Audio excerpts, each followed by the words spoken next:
I think we can start. And this research session is devoted to the issue of monetary policy rules and how are they effective in the current environment to deliver the targets of the central banks. How are they effective in ensuring inflation expectations, which is usually considered to be one of the most important signs of the success of the central bank. And during the previous session, Anton actually in his presentation, in his speech, mentioned some monetary policy rules like Taylor rules and how effective actually they are in delivering inflation targets in the current environment. But currently we will have the special focus on that topic, and we are very happy that we have two very prominent presenters during this session who publish very extensively in monetary economics topics in top scientific journal around the world, and that's Armenter from Federal Reserve Bank of Philadelphia and Carvalho from Pontifical Catholic University of Rio de Janeiro. And first, I will give the floor to Armenter, who graduated from Universitat Pompeu Fabra in Barcelona, and got his PhD in US in Northwestern University.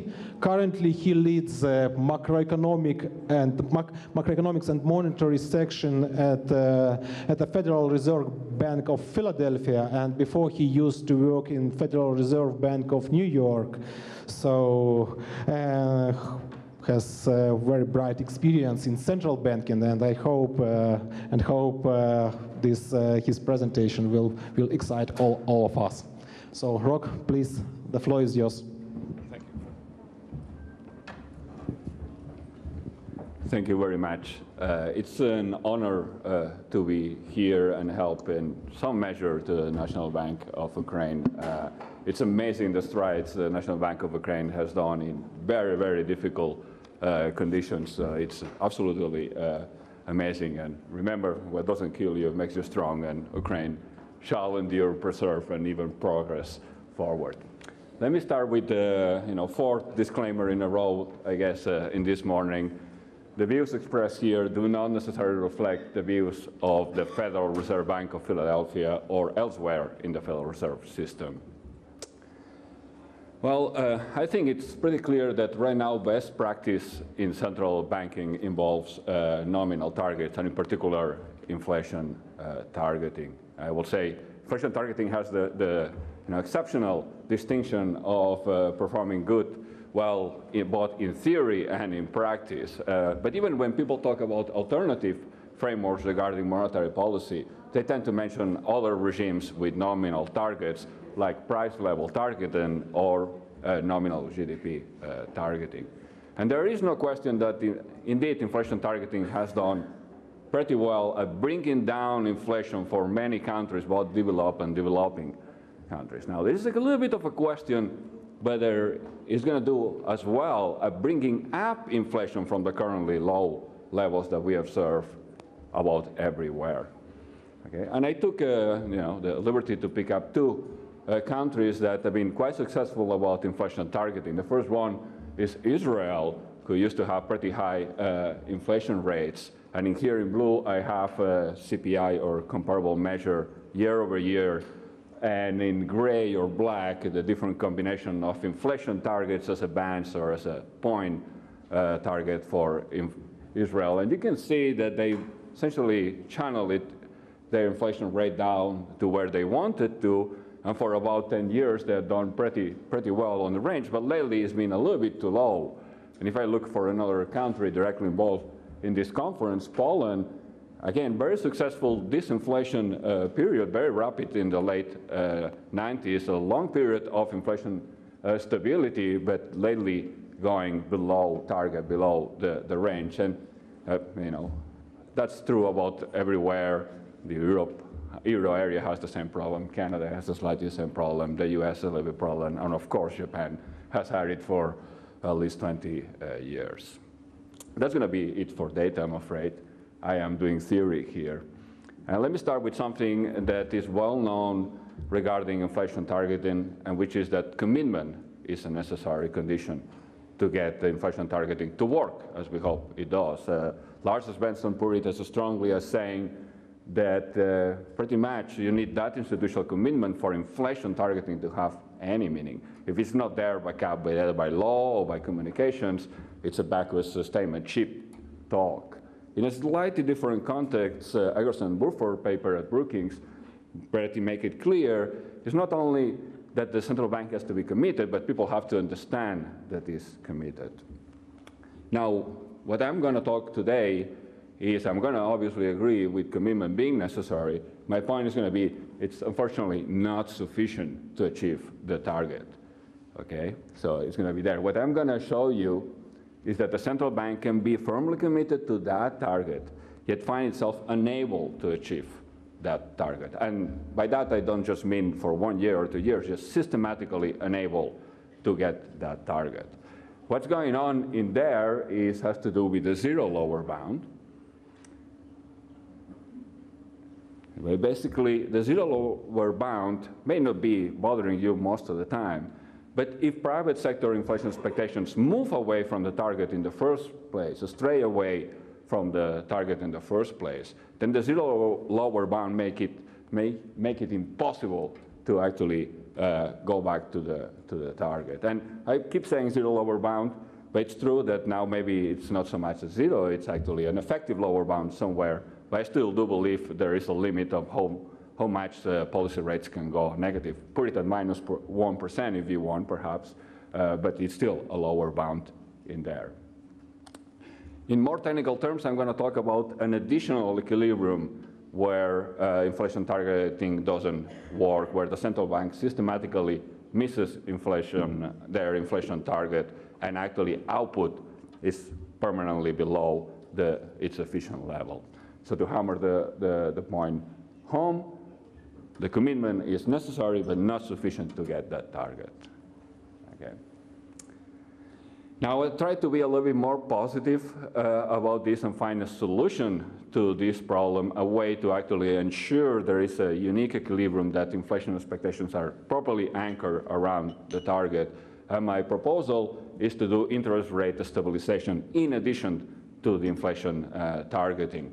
I show that actually using long-term interest rate objective actually will help anchor those private sector inflation expectations. And it has the advantage not to interfere with the stabilization policy at all. The idea behind it, I will talk a little bit more about it, is that in the long run, the nominal interest rate is all about inflation expectations, and that's exactly what the central bank wants to anchor. So it can be very aggressive with respect to deviations from the long-term interest rate.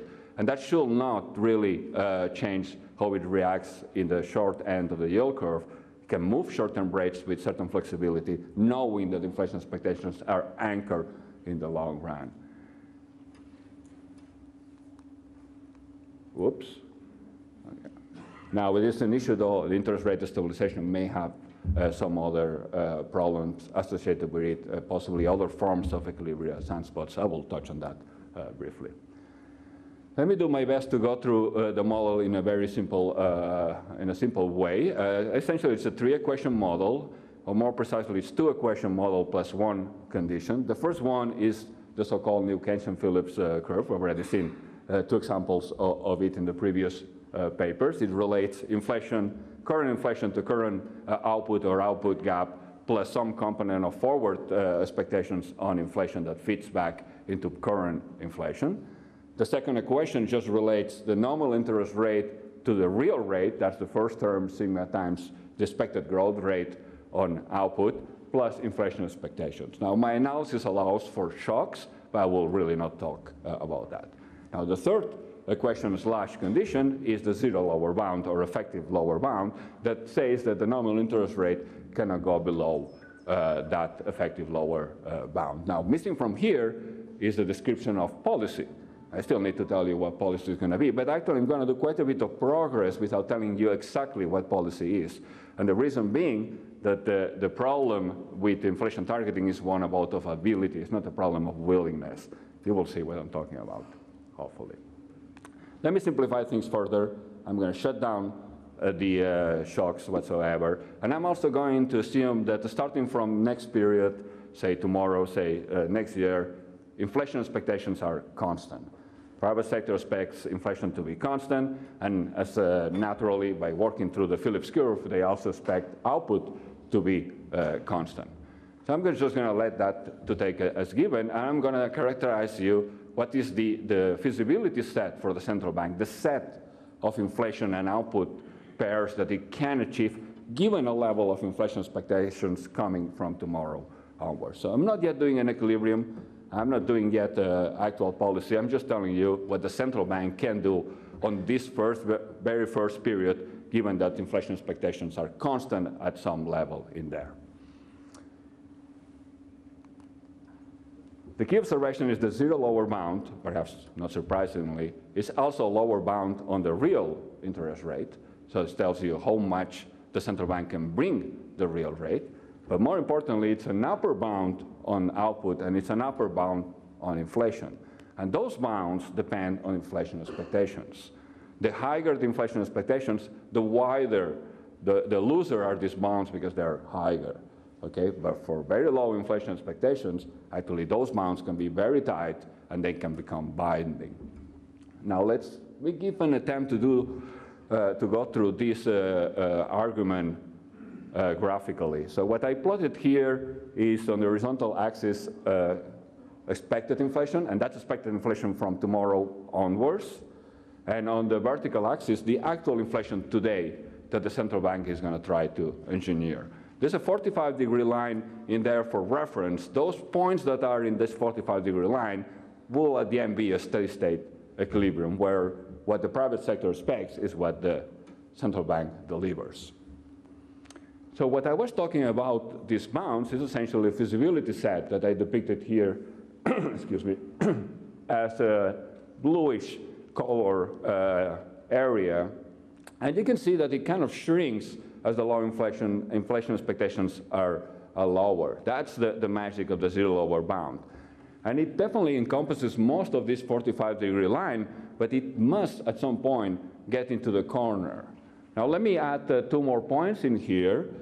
Pi star, that's going to be the inflation target that the bank chooses, and I've put it that's comfortably in the middle of the feasible set. So if people expect the inflation target to hold, actually the central bank can choose to validate it. It can do higher inflation if it wants to. It can do lower inflation if it wants to. It's pretty much free to do whatever it wants. However, I also depicted another point down there in the corner, which is roughly the target minus the distance to the zero lower bound or effective lower bound. In there, things are pretty tight for the central bank. The reason is that inflation expectations are so low that what the central bank can do has been greatly reduced to the point that essentially has maybe no choice but to validate those expectations.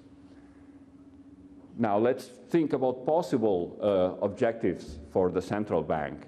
Those objectives will take as given those expectations, and the central bank will do a response to them. I'm going to call that the best reaction function. And I just made up this line in there in red as a possible one. I haven't yet pinned down what are these objectives. But you're going to find it pretty difficult to fit a curve in there that's defined for all expected inflation that crosses the target but does not end up crossing the 45-degree line elsewhere down there in the corner. So maybe you don't like this one, you can try, you can try the green one as well. Again, you are actually, if you would like to hit that target, you will end up having to cross elsewhere the 45-degree line, possibly all the way down there. Maybe you are looking at something a little more discontinuous or not differentiable, you actually end up with the same problem. Now let's back this statement with some math. Okay, but first let me actually do a short detour and talk about something the Fed is very proactive to some extent, forward guidance, trying to say what the rates are going to be, what they're going to let inflation perhaps go a little bit higher over target, and it's okay, they're going to take longer to increase rates. So this is very related to the picture I just put in there. The magic of the forward guidance, if you're sitting at the zero lower bound and you're kind of constrained, this forward guidance is great news, because if people believe you and they increase inflation expectations, suddenly it opens up what the central bank can do on that period. Okay, so it can use, to some extent, borrow from the future to open up their possibilities today. But it has a catch. The catch is that if inflation expectations do not follow suit, then,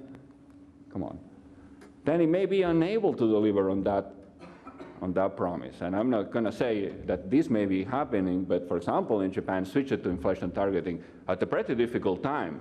And they have been reluctant for many, many years. And in part, it's because they were not confident they will be able to deliver that until the advent of negative rates and quantitative easing. So talking about back to those two equilibria, I'm just going to simplify things. Actually, my model can have more than two equilibria, but I'm just going to play it as if it only has two of them. First one, I'm going to call it the good or stabilization equilibrium, in which the private sector believes the target is going to be hit, believes output will be at its efficient level, and the central bank has no problem on validating those expectations. With shocks, there are some fluctuations around that value, but in the long run, they are always on the spot. The bad equilibrium or low inflation equilibrium, on the other hand, the inflation expectations are substantially low. They don't need to be negative, but they have to be low. They shrink the feasibility set, and the central bank finds itself that it can only move further away from the target. The best it can do is actually to validate those. It would like to surprise them on the upside, but that's just not feasible for the central bank. Unless it has a compelling reason to increase the rate at a time where both inflation and the output are below their targets, which is a pretty awkward thing to do. Okay, let me go a little bit further into detail. I'm actually going to speed up a little bit. I would like to cover interest rate stabilization. The way I set up my model is a little bit of a game. I give a policy objective to the monetary authority. It's trying at any given point in time to minimize an objective function that's been given, I don't know, by the Congress or self-imposed, doesn't really matter. It may be different from what is the social welfare in the real economy as a whole. But the important thing I would like to emphasize the most is that it's fully committed to it. So that statement by Egerton Woodford about it's committed, understood to be committed, it's completely satisfied in my environment. I still need to define things as a mark of equilibrium. You don't need to go into details. The important thing for a mark of equilibrium is the most restriction equilibrium definition I have at hand. So finding a multiplicity there is actually a strong result. Let's just skip the equilibrium definition. And let's focus on inflation targeting. I took a different simple view in which the central bank is just weighting output gap deviations and deviations from the inflation target, which are already put in there, with a different weight than society.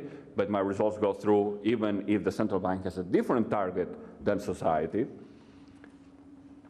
And it's a technical bit that obviously is of no interest of anyone, but I'm completely fascinated by. It turns out that one ends up with a piecewise linear equation system that can be solved with convex geometry. So I designed an algorithm that ensures that we find all the equilibria in this economy, that don't miss one because the computer fell short on their precision. Okay, my main result is that if you find an equilibrium on this economy, then there is another one lurking on the back. Okay? Now, it's possible to have no equilibrium here, or it's possible to have 4 equilibria, 6 equilibria, but typically the result is that there are 2. I also can tell you some things regarding that equilibrium. Perhaps the most important is that there's going to be one equilibrium that at most hits the target on average, and then there's going to be another equilibrium that for sure on average is below the target. Not only inflation, but output is going to be below the efficient level, and the nominal rate will be below the implied level for rates. I can also tell you that if we had more than 2 equilibria, say 4 or 8, they will all be ranked regarding average inflation, and then they will also be the exact same ordering will apply to average output and average nominal interest rate, policy rate. I was asked very often, can price level fix this situation by giving the economy a state variable? In some sense, inflation targeting lets mistakes be gone. So it doesn't tighten the fact that you missed the inflation target yesterday, doesn't bite you today. Price level targeting forces you to carry over previous mistakes, and maybe that fixes it. Well, it doesn't. And details are in the paper. Let's talk about something that fixes the problem, and I call that interest rate stabilization. And let me define at some point like the full yield curve, so being Rj being the term, J being the maturity of it. So our typical policy rate is obviously short term, 2 weeks, I believe here in Ukraine, so that will be J equal to 0, 1, sorry. And let's say if I go and use the 5 years, I will adjust the J to a higher number and naturally make it 5 years. So I'm letting that free. Now, what do we mean by interest rate stabilization? It's not a single objective, but it's just an add-on to the typical inflation targeting loss function. Now, the central bank no longer looks to minimize output and inflation deviations alone. It adds a third objective, which is to minimize the deviations for this term rate. Now, because of reasons in the model, it's weighted by the maturity. Now, my result is that if you put enough weight into the interest rate stabilization term, then actually you achieve a unique equilibrium. And that equilibrium can be engineered to be right on target, both for inflation and output. So a strong result. Doesn't mean that the zero lower bound never binds. Sometimes it does bind, but you can no longer get stuck in there. As I mentioned, one slight problem with this definition of equilibrium is that very restrictive. So my results only apply to Markov equilibrium, and there may be other forms of sunspot equilibria. The question is whether one takes those as seriously or not. So the unicity only applies to Markov equilibrium. I want to be clear on that. Now let me pretty much conclude by making a case that if you were to do this, you want to use as much as a long-term rate as possible. If we were to use the policy rate, okay, then you will actually have serious conflict between the stabilization policy and wherever it's taken to actually ensure there's a unique equilibrium. Because at one extreme, you could say, well, you never move the policy rate. That actually achieves a unique equilibrium, but what's the point of a central bank? You have Freeman for that. You want to do something more than that. Now, what if I use a 10-year rate? What if I use a 30-year rate? Those rates shouldn't move to match, the forward rate shouldn't move to match with current conditions. So it lets the central bank be free to adjust to current conditions, to shocks, without affecting that rate. And the reason is that it's almost fully determined by inflation expectations. And that's exactly what the central bank wants to be aggressive against in order to pin down to a unique equilibrium. That's what I just said. Okay, to conclude, definitely no question that inflation targeting has a proven record of bringing down inflation. I think there are some questions whether it has going to be as successful to bring inflation up back to target. And so far, I have to say, measures of inflation expectations, maybe Carlos will kind of disagree a little bit, have been pretty much been anchored, despite spending, at least in the US, 8 years at the zero lower bound, or almost 8 years at the zero one. They've been anchored. But there is a peril in there. There's a risk that if they were to become an anchor, the central bank will not be able to do anything about it, at least in terms of conventional monetary policy. One possibility, one solution to this problem is interest rate stabilization using a long-term nominal interest rate, perhaps in the name of financial stability that may allow to anchor inflation expectations. Back with you.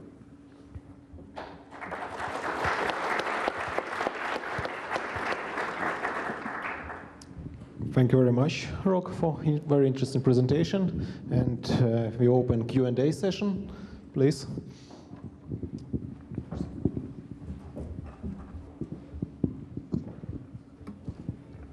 Thanks. So 2 questions. There's a literature on Taylor rules and multiple equilibria at the zero lower bound. And here you're looking really at a loss minimization problem, not a Taylor rule problem. But should we think of the indeterminacy as basically being closely related to those earlier results? And then, what you're doing by pegging a long-term interest rate is you're taking away 1 degree of freedom and, basically getting to an equilibrium in that way. The second question is, how should we think about the central bank as operationalizing the interest rate target? Does it do it by committing to a path of short rates, or can we think of the central bank as actually doing direct operations in that the bond of that maturity to peg its price? It doesn't make any difference. Yeah. Okay, thank you for the questions. The answer is yes, no, maybe. The first one, it is related to the results on the Taylor rules. Actually, my title is kind of a nominal on it, the perils of nominal targets, the other one was the peril of Taylor rules. I think what my approach brings is to make first very clear it's an issue about the ability. It's not that much of picking the wrong policies, that it's shrinking what the central bank is doing. So maybe it's a call for unconventional policies. The second one about, can you remind me? I know the last one, but the second one? Yeah, just operationalizing the long-term interest rate target. Oh, the long-term interest target. I've been going back and forth with that. There is a sense that I feel central banks already care a lot about interest rate stability. They do not like, for one thing, they never like to move interest rates very aggressively. And they have a lot of inertia, sluggishness. They really hate to have to reverse course. So they seem to be caring about minimizing the deviations or the volatility of interest rates in general. The question will be how to actually extend that to longer-term interest rates. For me, it should be framed as a high-level objective, not tied down with a path of interest rates or particular threshold with inflation or output. That's my opinion. In particular, because I would like that to be used as much in the long term as possible, so trying to operationalize it with a short-term interest rate will really tie down the stabilization, and that way it will work. And one more thing, I couldn't find an equivalent to interest rate stabilization whatsoever in the Taylor rules. There is a lot of talk about super inertial Taylor rules that put like a lag, but this is actually a different object. It's actually forward-looking in that term. So I actually work out the math, and they are actually the opposite ends of the spectrum. Very interesting. Related question. If you were to think of some intervention, maybe as Maury was hinting at, trying to peg a long-term rate, it seemed like in the current circumstances, those would go opposite to what central banks had been doing, right? Like long rates are too low, you want them to peg at a higher level instead of purchasing a lot of bonds, maybe should be committing to issuing or selling. So, and how does that relate to fiscal policy? Yeah, I completely agree. Yeah.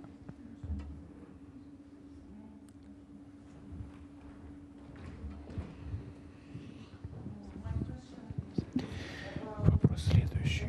Я хотел бы заземлить.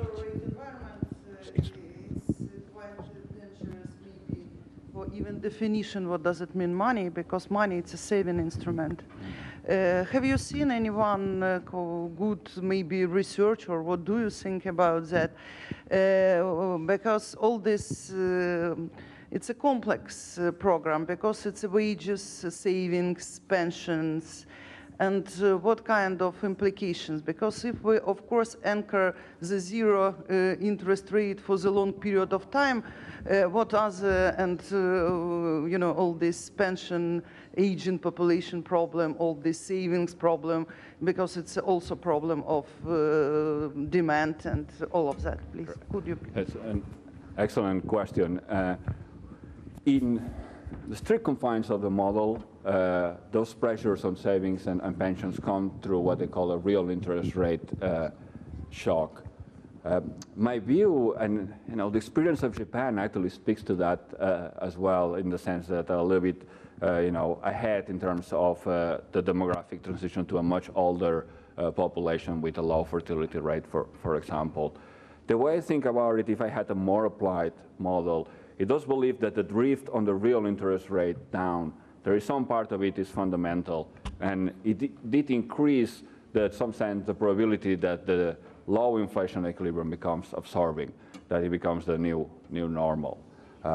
It's difficult to think of policies that one will pursue to increase the real interest rate and create some separation from the liquidity trap. That will actually ease the trouble of the central bank. But as Carlos said, all the policies seem to be going the opposite way, to actually decrease further the real interest rate.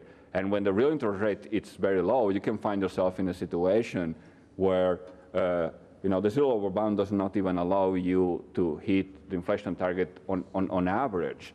It's got so shrinked to that corner that there's no longer an option, at least for conventional terms. What maybe you were speaking to before, a natural answer is to think, well, let's just go helicopter money on this economy and just expand the money supply. And that actually provides relief to the economy, but it does not really necessarily kill the second equilibrium. In some sense, and this goes back to a paper by Golti, I forgot which year, 2005 or 2006, you will literally need to commit to use the helicopter completely responsibly, to the point that people believe, well, that cannot go on forever. Inflation has to go back up. And that I find it very difficult to believe. It's almost like you will actually have to have monetary dominance over fiscal policy and force them to do crazy things in the long run. That seems a little bit hard to solve. Я задам вопрос на русском языке, есть. I would like to ask a question in Russian, and hopefully it will be translated into English. Let's lower the level of abstraction and go to practical issues. If you take two neighboring countries, Hungary and Romania, who are EU members, and analyze their macroeconomic policies, the monetary policies, then we can see that they have achieved economic growth, but the most important is the result. The result is the following, that in both countries, 40% of population are at the level of poverty or below poverty level. So if we have this result, there is a very important question. Maybe the global, the policy of saving, as in Romania, was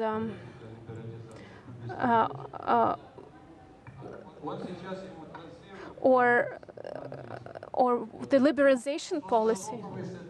What conclusions could you make comparing those two countries?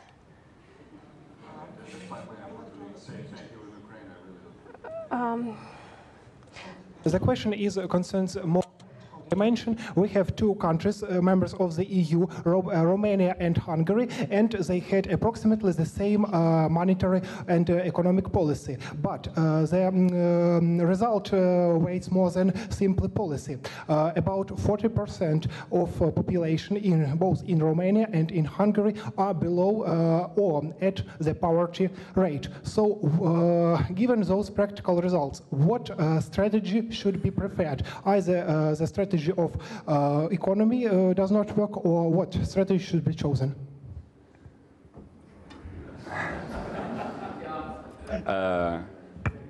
Some help from I wouldn't. That's like a very open topic, and we could talk a lot about it. Maybe I get a freebie on this one, free pass on this one. Sorry. Seems that our panel and maybe unfortunately, maybe fortunately, so it devoted mostly to some theoretical questions, yeah, and to some research questions devoted to developed world at least during this presentation. Okay. Yeah. So of course the monetary policy and its impact in Hungary, in Romania, that's I think that's the issue which could lead us to completely different topic for the panel and for the conference as well. So I think here we have to thank Rok for his nice presentation and invite Carlos for his presentation. Actually, Carlos also used to work in the Federal Reserve Bank of New York, but currently he is a professor in Pontifical Catholic University of Rio de Janeiro, and now we will have a chance to hear about the possible effect of monetary rules and other factors on ensuring inflation expectations. So continuing the topic, actually, the presentation and the issues raised initially by Rok. So please, floor is yours. Thanks a lot, Sergiy, and thanks to the organizer for having me at the conference. It's an honor. I'm going to present joint work with Stefano, Eusepi, Emmanuel Munch, and Bruce Preston. And there are disclaimers because of Stefano and Emmanuel, who are at policy institutions. So the views are ours and do not represent necessarily the Bundesbanks, the Eurosystems, the Federal Reserve Bank of New York, nor the Federal Reserve systems. Quick comment on the title. The conference says anchoring inflation expectations. We don't really know how to do that, so Rok gave some hint at a policy that can be useful in that particular model. So what we're really trying to analyze here is a model that can account for the behavior of long-term inflation expectations in the data, okay? So it's gonna be a simple theory of how long-term inflation expectations are formed, and then we're gonna take that simple model to data and see how well it does. That's the plan. Okay, there's a bit of a delay here. So the motivation, we talk a lot about anchoring or stability of long-term inflation expectations, and that's kind of a key condition for successful monetary policy making. Yet we do not really know much about what drives these long-term inflation expectations, why they move and when they move. And so under what conditions are expectations really anchored in the sense that we have in the models? That's something that I think we need to investigate more in terms of how actually expectations are formed. In models, typically these expectations long-term, they're either constant if there's a policy rule that sort of makes them so, or they are sort of drift exogenous because of there's some exogenous inflation target for the long run, and people believe and the central bank can deliver that target. So long-term inflation expectations, they are exogenous. However, the point that we want to emphasize is that this stability should not be taken as granted, as given. Rok alluded to that. That's not really an inherent feature of the economy. So we're trying to understand how these expectations move in practice. So what we do is to really have a very simple model of expectation formation and inflation determination, okay? So here, agents are going to try to be learning about this long-run average level of inflation, okay? And their views, so they're going to be estimating this using data that they see. And the views that they form about this long-run inflation are actually going to be relevant for today's inflation, okay? So their decisions, their price setting, wage setting, whatever, their behavior today is going to be affected by their long-term views regarding where inflation is going to go. And so that's going to have an effect on current inflation behavior. So the model is going to have two key features. One is that the sensitivity of these long-term inflation expectations to surprises, right? So inflation turns out to be higher, lower than what people expected in the short run. The way that the long-term expectations react to that is going to be state dependent. So it's going to vary over time as a function of the history of shocks to the economy. And the second feature I already alluded to is that expected future inflation, so these views about the long run, are going to matter for current inflation. So there's going to be the possibility of an endogenous inflation drift in the model as expectations are at least partially self-fulfilling. Okay, so people expect higher inflation for whatever reason. They set prices, let's say, and wages in a way that actually makes inflation be higher today.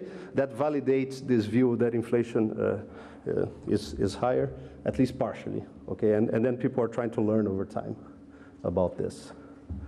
And then what we're going to do is ask if such a simple model can account for the behavior of long-term expectations that we see in the data, okay, using survey data on inflation expectations. So we're going to take this simple model, estimate it using data on just actual inflation and short-run forecasts of inflation, so up to 2 quarters or 4 quarters ahead. And then we're going to ask, what does this model predict for long-term inflation expectations? So these agents in the model, if I ask them, okay, what's your forecast for inflation 10 years from now, or 5-year average 6 years from now, I want to see if the numbers that the model cranks out are anywhere close or similar to what we see in the data. Okay, and we're going to do that for a bunch of countries, basically estimating the model for the US and then using the point estimates to talk about other countries. And what we find is that the model can do a pretty good job at accounting for behavioral long-term inflation expectations, even though the estimated model has not been given any data on long-term inflation expectations, just short-run and actual inflation. And then in the model, we can also talk about episodes where expectations were anchored or unanchored in a precise way. And then I'm going to show you, that some of these episodes, they seem to accord with common sense, common wisdom. Okay, so here's there's a delay that I haven't learned yet.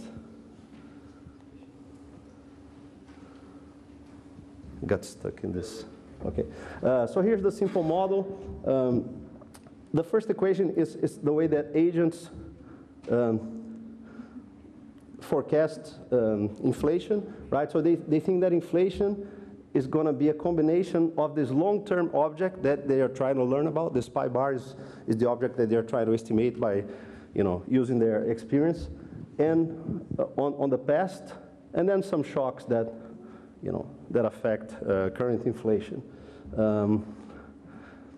So long-run inflation is this pi bar object that they're trying to estimate. This var phi is a short-run component. Think of that as some shocks that hit the economy. You can relate this simple model to kind of a fully specified model in the background. I'm not going to go into that, but for those interested, you can relate to this to kind of a standard New Keynesian model.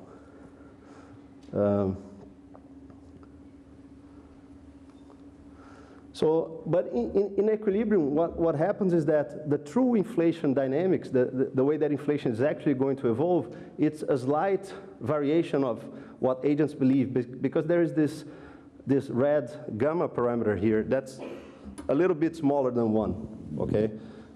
So agents think that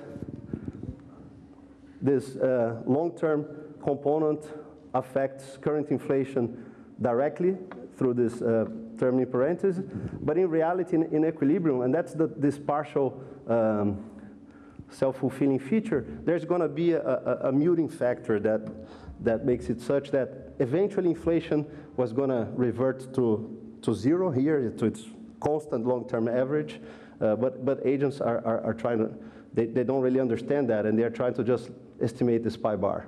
Okay, so this gamma parameter is the one that measures this self-fulfilling, this feedback feature from the model. Okay. Now, the key feature of the model that induces that feature one that I talked about, this state-dependent sensitivity of inflation to mistakes or to forecast errors, is this idea that we borrow from Marcel Nicolini, that agents, they're sort of looking at data and they're trying to estimate this long-term average inflation. As long as things are kind of relatively quiet and evolving according to expectations, so mistakes are not particularly large or persistent, they use as much data as they have to estimate this long-term object. Is just the best thing to do is just take a very long average, okay?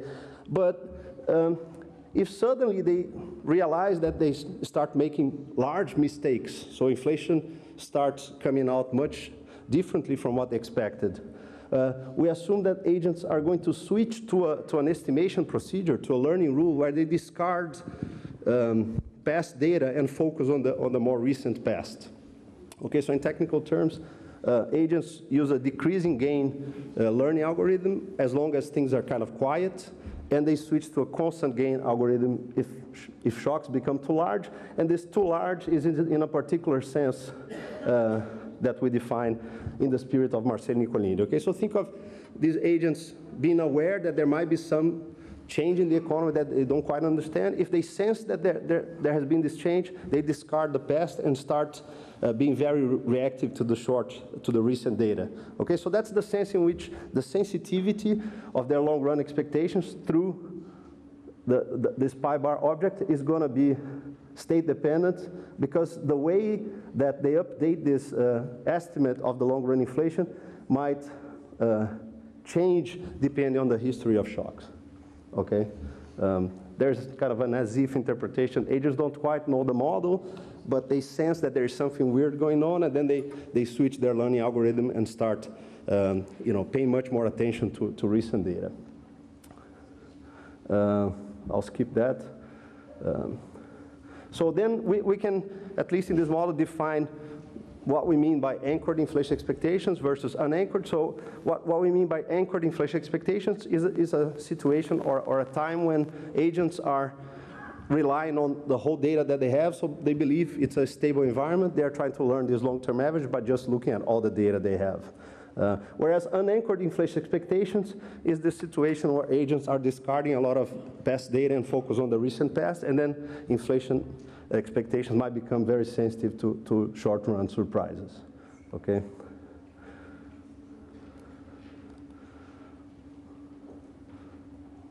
There's a catch here, okay? So we're gonna just take this simple model to data, okay? And then again, the exercises, we're only going to allow the model to see data on actual inflation and short-run forecasts, and then see what the model's long-term forecast, the model, the long-term forecast that the model produces, the agents in the model would produce, how they compare to actual long-term forecast data. So for the US, data is going to be CPI inflation from the 50s until 2004, and then we're going to use a bunch of short-term forecasts from different surveys. So 6 month ahead forecast from the Livingstone survey, that's a semi-annual frequency, and 1 2/4 ahead forecast from the survey of professional forecasters. They start at different points in time. We just handle that with kind of missing observations techniques. So you see that it's really short-run inflation forecasts. Like, we don't go out and allow the model to see long-term forecasts. Here's just some look at the data. The dashed black line is actual CPI. The other are some measures of these inflation expectations. And you see they start at different points in time. And this is what the model produces in terms of 1 step ahead forecast errors that the agents are making, and the SPF, or the survey professional forecasters, 1 step ahead forecast errors. You can see that, the fitted model tracks the short-term data pretty well. That's basically the discipline that we are using, right? It's like we kind of see these short-term forecast errors We see what the agents had forecast. We see the realization of inflation, so how off they were. The model has to track that, the estimated model. And then this estimated model in the background has some forecast for long-term inflation. Those econometricians, those agents in the model, if we surveyed them, so like, give me a forecast for 6 or 5 years, 6 years out, the guy's going to give you that forecast. That's what we want to look at.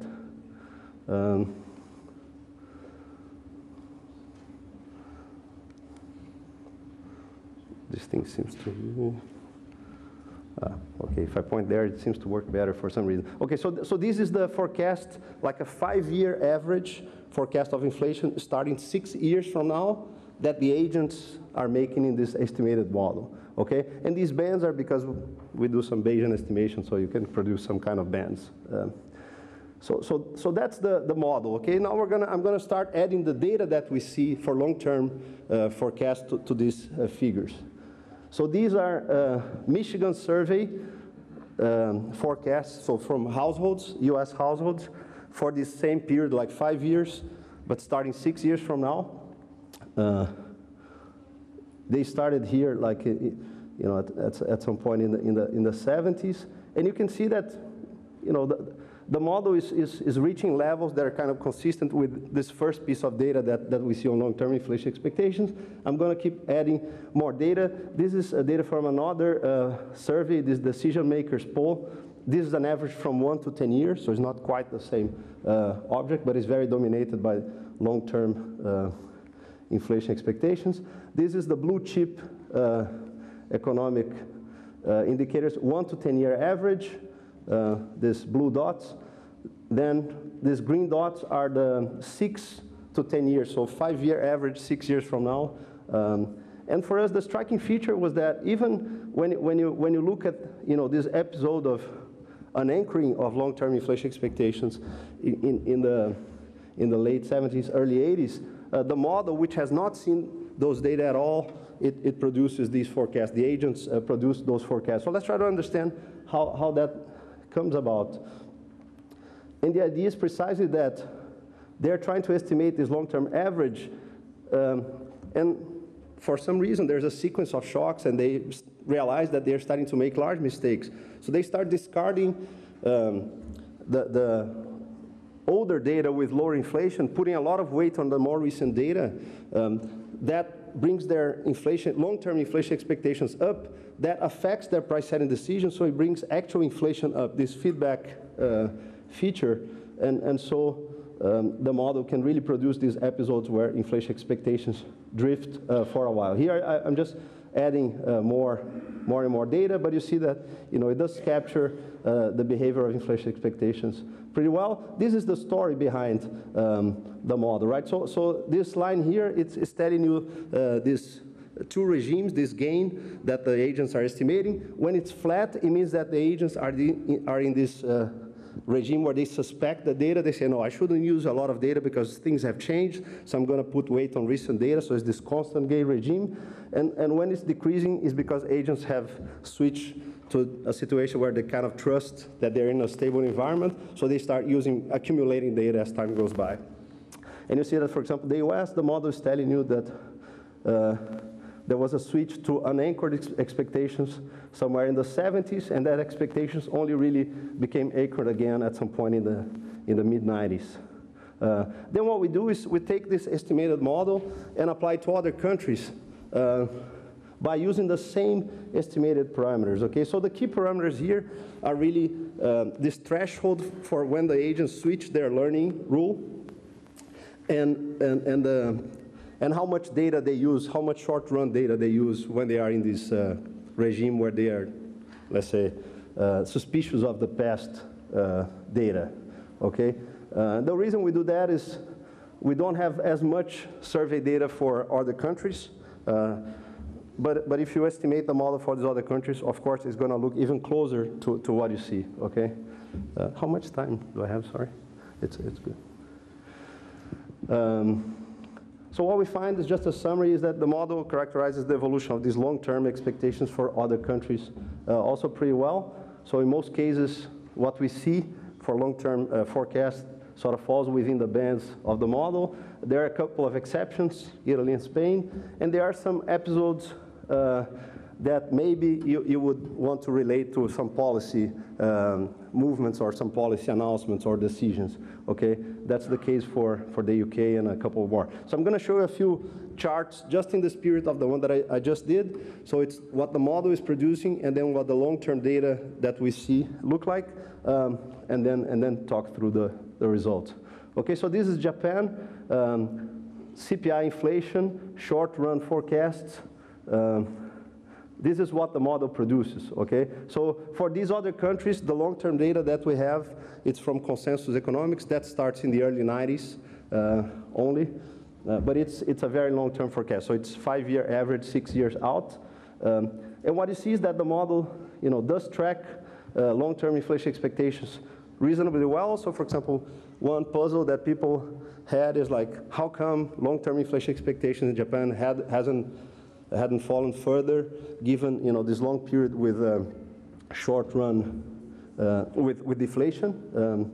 Our model sort of tells you that we shouldn't really have expected long-term inflations to drop that much, but there is kind of a period where you can see that inflation expectations maybe actually became a bit too high, long-term expectations relative to what the model would suggest. You might relate that to some aggressive or some attempt to really make monetary policy more aggressive.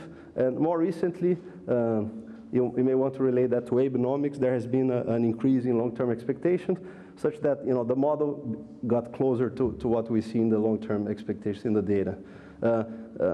But curiously, our model suggests that given our definition of anchoring and unanchoring, in Japan, long-term expectations are unanchored. So people should be, the way to rationalize the data that we see is that people are kind of discarding this very long period and looking at more recent data. And that might be actually good news if that allows Japan to bring long-term expectations up, and if that has this effect of actually affecting short-run expectations. So this is Germany. Germany is a case where the model is basically spot on, and expectations have been anchored for a very, very long period. Let me show you that result. So expectations became anchored here, and they, people have been just using more and more data of the same regime to estimate long term. There's no big surprises there. This is Sweden. Also, the model is spot on. In the beginning here of the sample, you see that inflation expectations actually are a little bit lower. You could try to relate this also to some policy, adoption of inflation targeting and some credibility. So here in the model, there's no room for that. People are just looking at data and estimating this long-term inflation in different ways. In reality, there's scope for policy. I'm going to talk about at the end, talk a little bit about that. So you could try to interpret some of these deviations that we see as being related to announcement effects and credibility of these announcements. This is Canada, also the same kind of pattern. Initially, inflation, long-term inflation expectations are a bit lower than what the model would suggest, but after that, it's basically really spot on. This is Switzerland. Here towards the end, we see something similar, that inflation expectations are a tad higher than the model, and the model suggests some unanchoring, so expectations could be particularly sensitive to developments in the short run. So just to conclude, the paper basically takes this simple model of learning with a switch from two learning modes that we borrow from Marcel Nicolini, and we take that model to the data, estimating it using only short-run survey data, ask what this model produces for the long run, and we find that it can account for the fluctuations in this long-term inflation expectations object that we're so concerned about for policy. Just the last couple of comments. So in the model, people are changing their behavior as a function of these short-run forecast errors. These things are completely exogenous. There's no scope for policy whatsoever. But you could try to, or you could think of, and that's our next step for a different paper, to embed this mechanism of learning into a model where there's going to be a monetary policy being conducted, and inflation is going to be an equilibrium object that depends on policy, and so policy would have a channel through which it could affect the formation of these long-term inflation expectations through the way that it affects short-run surprises. Okay, and then maybe that would be a framework where we can discuss a bit more this idea of the importance of stable long-run expectations for an effective monetary policy. Thank you. Thank you very much.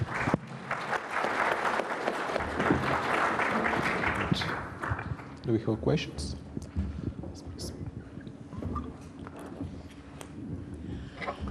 So this might connect the two papers a little bit. I wondered whether you found any evidence of asymmetries when you were looking across countries and over time, whether it's harder to, for the learning to happen and the adjustment to revise inflation expectations up than it is for them to be revised down. So that's, yeah, very, very good point. We haven't looked at that. So the model already has some nonlinearity there because of this switch from one learning procedure to the other one. So in principle, we could try to parameterize this switch as being dependent on the sign of the mistakes that you're doing.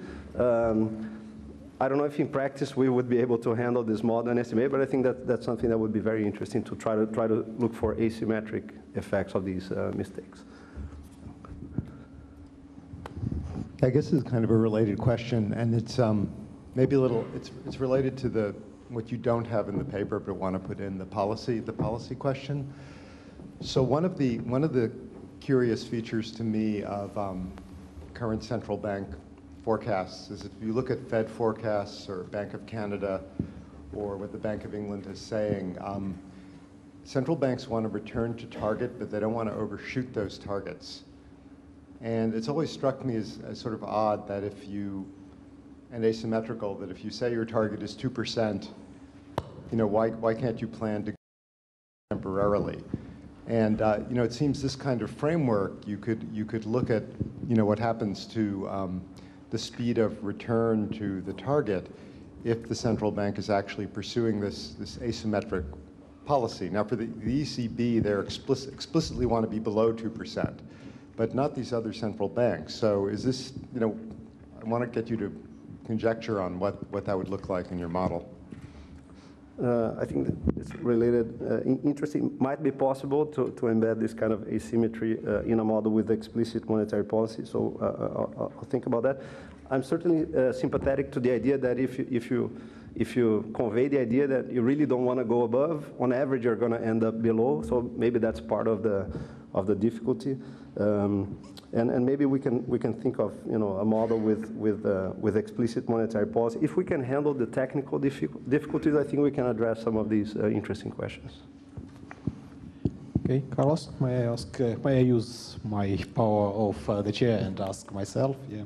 So, and I would like you to ask about the Ukrainian perspective. Yeah, you know that during the last year we were quite successful in bringing inflation down significantly. At the same time, long run high as a result of the historical memory, because of the high and volatile inflation.